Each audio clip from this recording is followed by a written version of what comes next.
Hello everyone, welcome back to a brand new video. So in my last video I did a top 10 and I've had some changing thoughts playing more, and I decided that to make a tier list this time. So the sections we have here, the rows, we have Godly being the best of the best, Z plus being the second best and just all around very amazing. We have Z characters who are very still good but not, super high up on the list, who are still very good in their own right.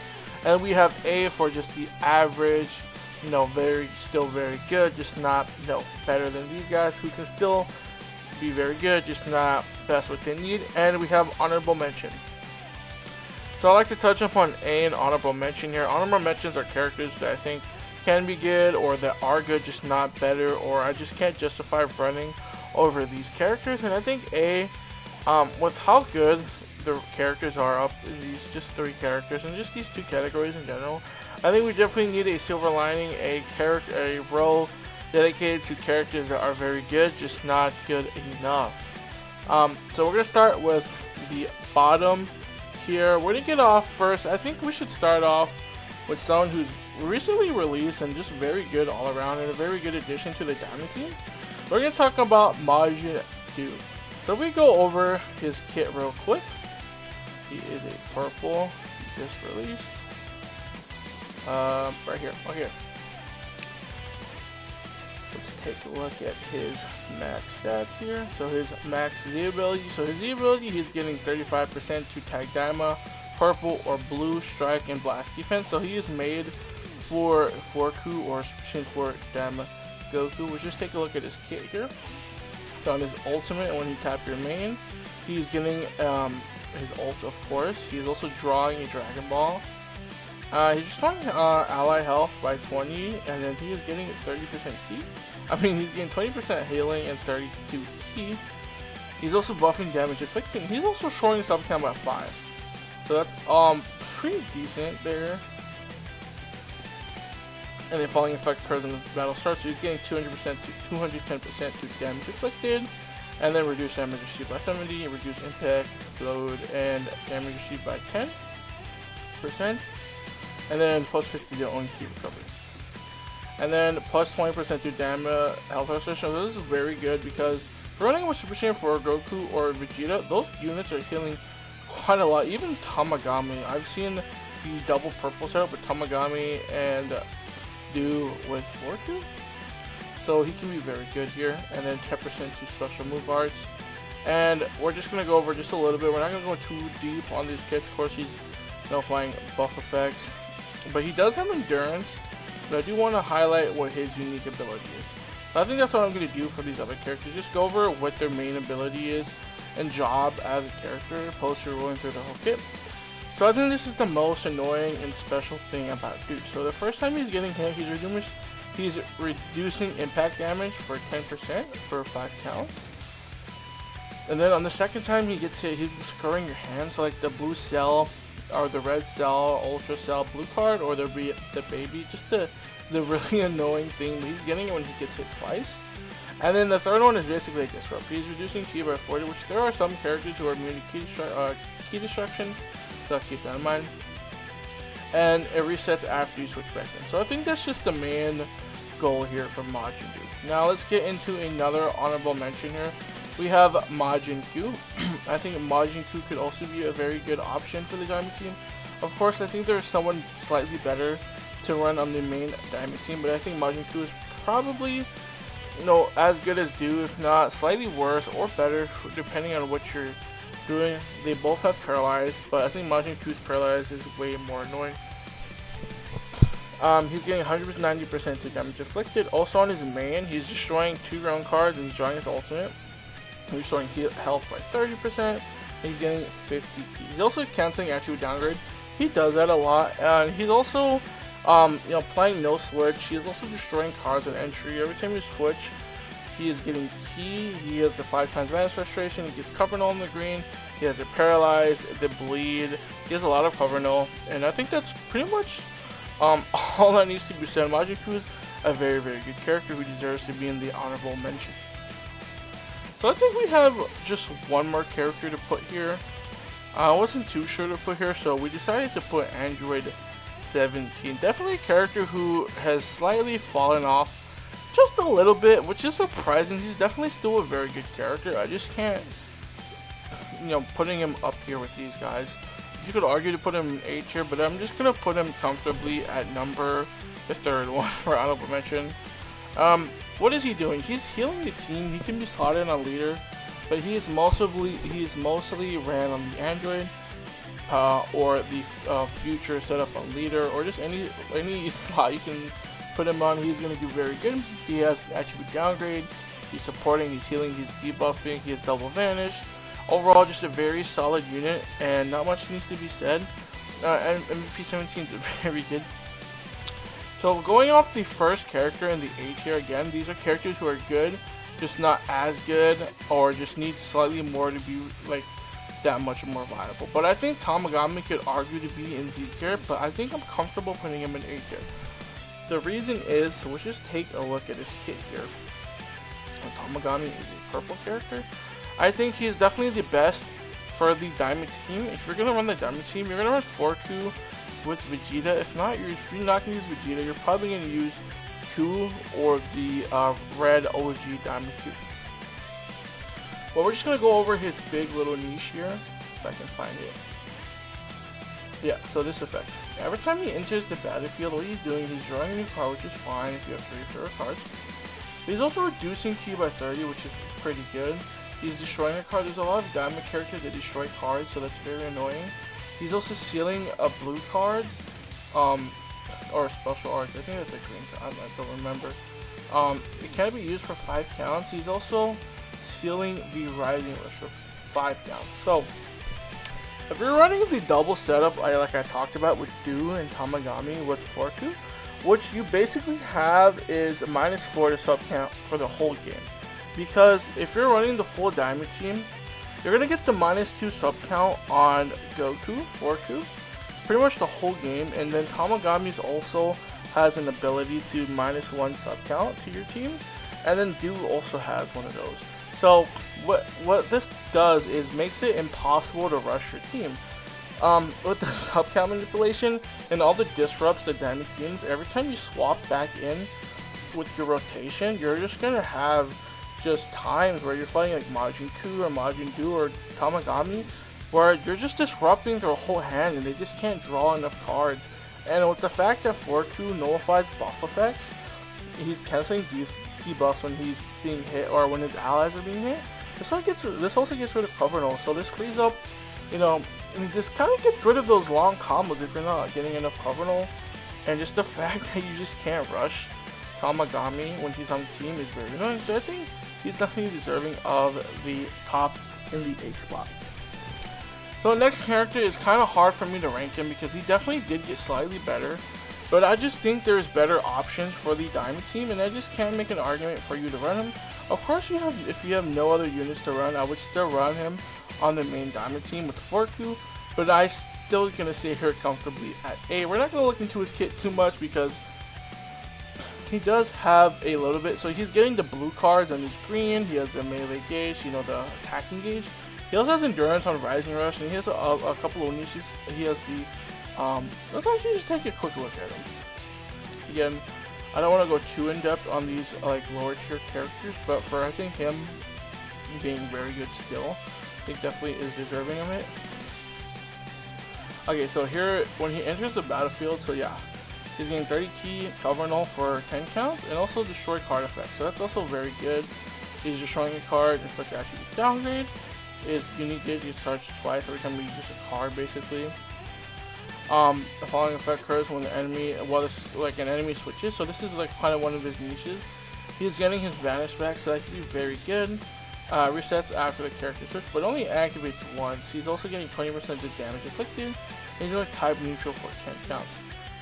He has a projectile ultimate, so his cover change. His cover change is a strike, so you can combo the blue cards. He's drawing a blue card 4 times, and he's healing by 20% and getting 30 key.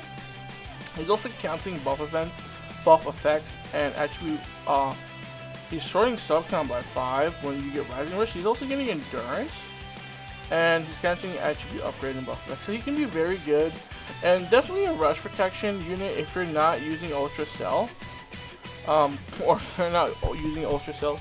So a very good character that definitely deserves some spot on this list, so I decided to put him here.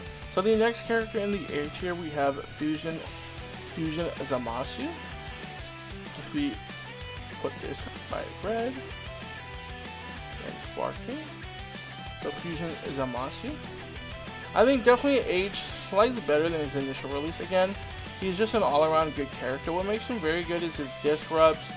He has very good damage. He has the advantage frustration, an ultimate that hits hard, and he has health cut penetration. So he's gonna be really good against people like Tierlist. He's also doing good. He's inflicting attribute downgrade. He's all around very good. He's showing sub count when he someone activates the ultimate or Rising Rush, so he can be very good. So if you want to switch into someone like Ultra Cell or like Tierlist, really I'm a powerful opponent, and he's getting the sustained damage type when he chooses the attack gauge. So all around just a very solid character who deserves the A spot. You could bump him higher or lower, but we're gonna get into the next character. So the next character is Rose. Again, we're just like filling up these futures.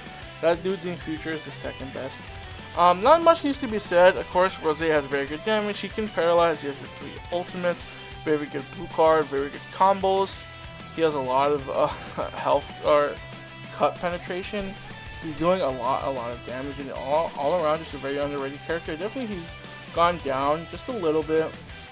Definitely an all-around good character. So not to take much more time, we're gonna take a look at the last character. And I think Vegito Blue definitely being here is, I'm comfortable putting him here. You could argue put him higher or lower. I think this is a good spot. Falling off just a little bit. Definitely still good against in this meta, but what does he have? He has long combos. That's all I'm gonna say about Vegeta Blue. Good damage, good teams, and that's all that needs to be said. So these next 3 slots are, I'm probably gonna get more in depth, but just these are the better characters, and surprisingly making a comeback after I recently pulled him this morning and been using him a lot. I definitely do see the appeal of him. Of course, not as strong as people hope, but I think that's very okay. I think there's a big problem in Dragon Ball Legends with power creep, and it's just getting really repetitive. People are disappointed with the characters not being broken. So I think I'm fine with putting him here. Of course, with the zenkai, it's just him. All these characters are being included at their best, situations, best equipment, best team setups for that specific build and what they're doing. So let's just say we're gonna put Forku. Like we're talking about Forku. You're gonna keep in mind that he's on the Daima team with his indestructible. So keep that in mind. So keep in mind that he is gonna have his zenkai buff. So with the zenkai release of the Green Mini Goku, he's definitely gotten a lot better. Vegeta doesn't do a lot. Of course, he has the gauge and he's canceling buffs. He's going type neutral. He has a lot of healing, but the main appeal that Vegeta is used for is the damage. He has very good burst damage. The problem is not a lot of cover null. He's quite squishy, but if your team is getting hit and you switch back in, he's healing a lot. So I think he's very good, and he's definitely the main unit you want to run with Forku. You could argue not to run him, but I think he is probably mandatory on the. I think we all know what the Daima team. It's Tamagami, Vegeta, and Forku. So that's all I'm going to touch up on Vegeta. All around a very, very good character. Let's get into the next one. So Ultra Tierlist. Again, what these characters like, he's very similar to Vegeta, not in the kit wise, but in the sense that he is mostly defensively. He's mostly a defense character, and with all the characters who have health cut penetration, who like stop you from healing, there's a lot of those. Like I'm pretty sure Vegeta has it. Fusion Zamasu, Vegito Blue. I even think Rose has it on his Plat equipment. Just these characters who are under him can nullify his healing, and I think that's a big factor.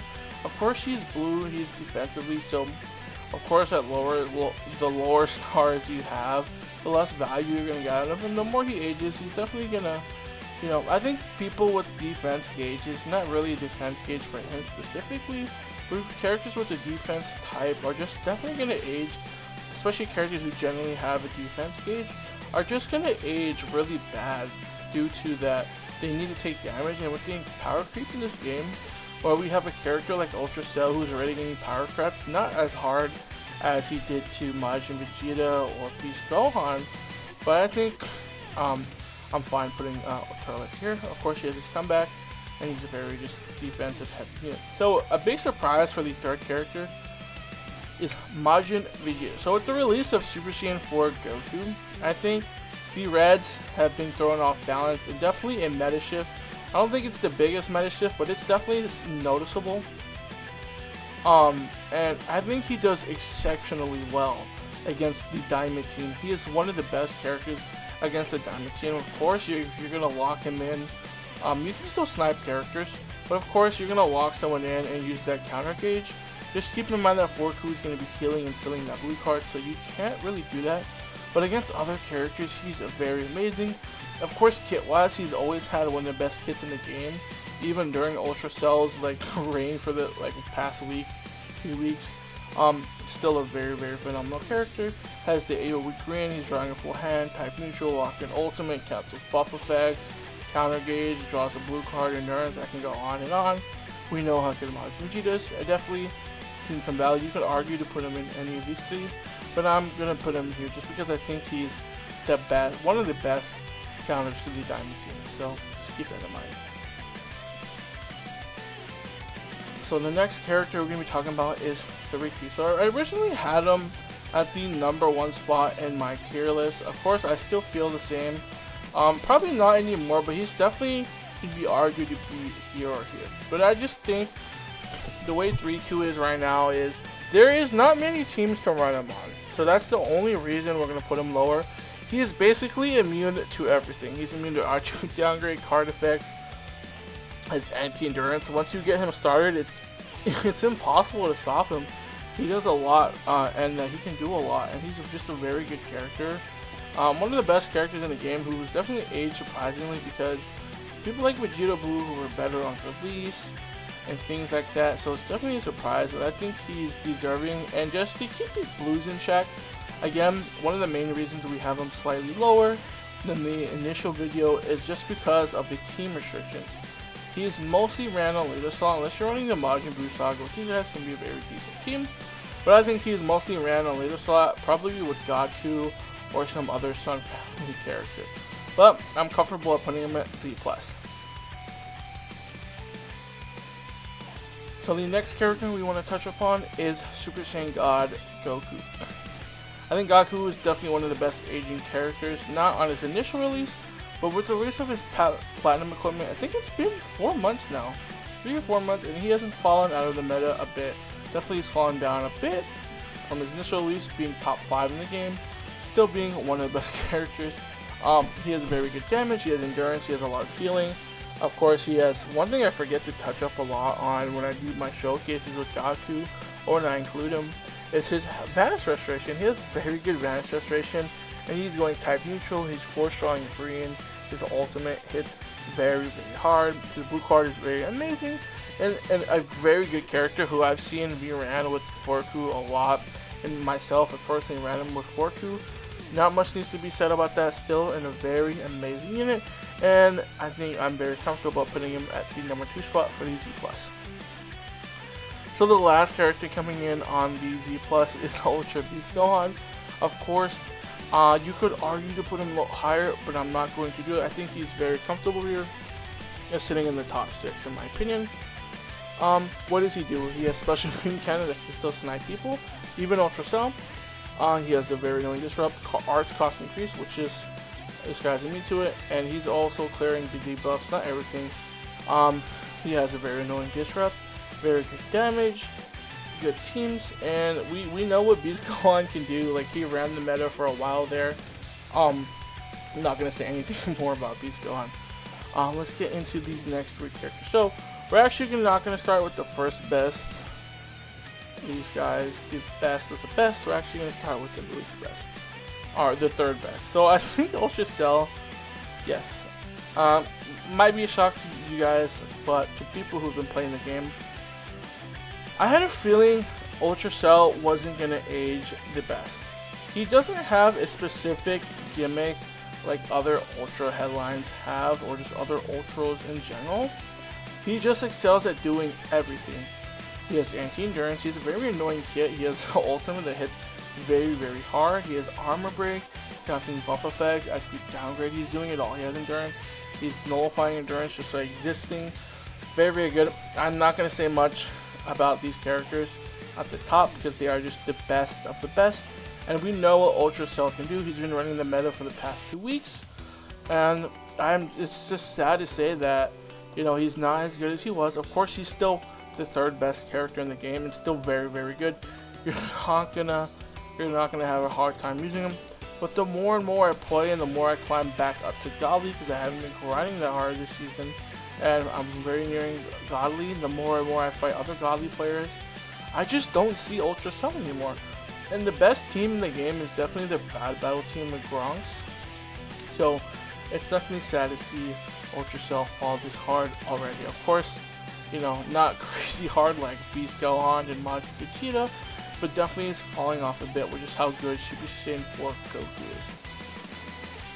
Now getting into the number 2 spot for the list, we have Gronks. So let's just take a look at Gronks real quick, because I do miss a lot about him. So he's orange.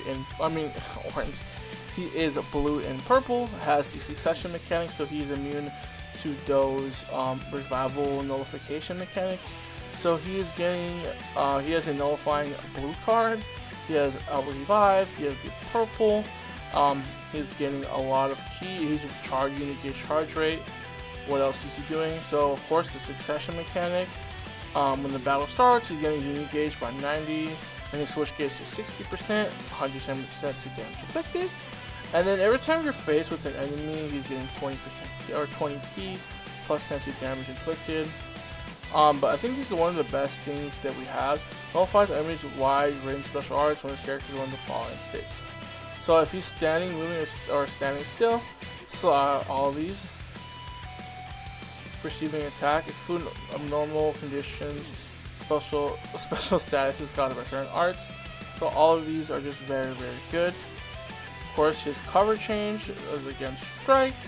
Once using new gauge is full, he's nullifying cover change for 10 counts. He's getting card draw speed. He's getting more damage.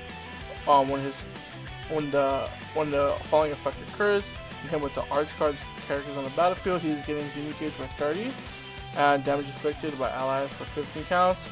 Short sub count by 1. He does get the short sub count on the Rising Rush. He's also getting his Vanish back when he pops his main ability after the succession. And he's doing a lot. His healing restores ki by 30 and inflicts enemies with 3 sub counts. Yeah, here it is. So short sub count by 5, and enemy activates pretty much everything on standby. So all around a very, very good character. We're not gonna talk too much. I guess we can talk about his blue card. So it deals massive impact damage. This thing hits like a truck. 30% to special move damage inflicted for 3 counts upon activation. And then 30% to special move damage for 3 counts. Applies attribute upgrade, minus 20 to sustained damage kill for 3 counts. Applies the following effects per arc card in your hand. So he's getting 10% per card in your hand. So he's getting special move damage and crit rate. He's also getting blast armor when charging forward, and he's also nullifying endurance. So I think Gronks is definitely one of the better characters in the game. One of the better counters to sell, and overall a very good character. So let's get into number 1 best character. Super Saiyan 4 Goku.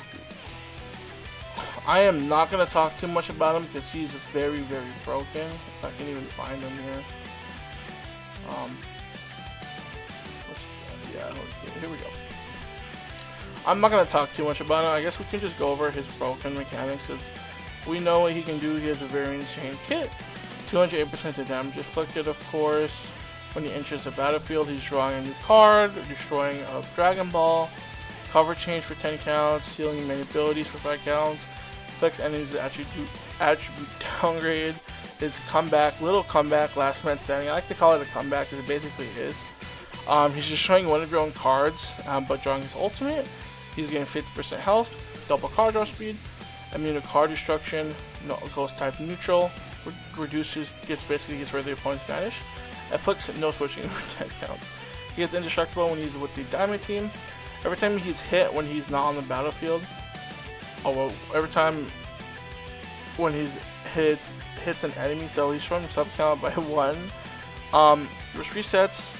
He's also sealing a card, but right now there's a glitch. I think you guys have seen it, where you can click the card that he steals before he actually steals it, and then it still goes through. And then here it is, the ability I was talking about earlier. Every time he's getting hit when he's not on the field, he is applying attribute downgrade, canceling buff effects, also getting rid of cover null, sealing blue cards when activating a counter gauge or the UI gauge, and can be used for 5 counts after activates twice. So again, I'm just going to scroll down. You guys can see he's healing a lot. He's getting crit rate, special move damage. Yeah, there's a lot about him, and I think he's definitely deserving of the #1 spot. That's the end of the video. Hope you guys did enjoy. I'll see you guys in the next one, and peace out.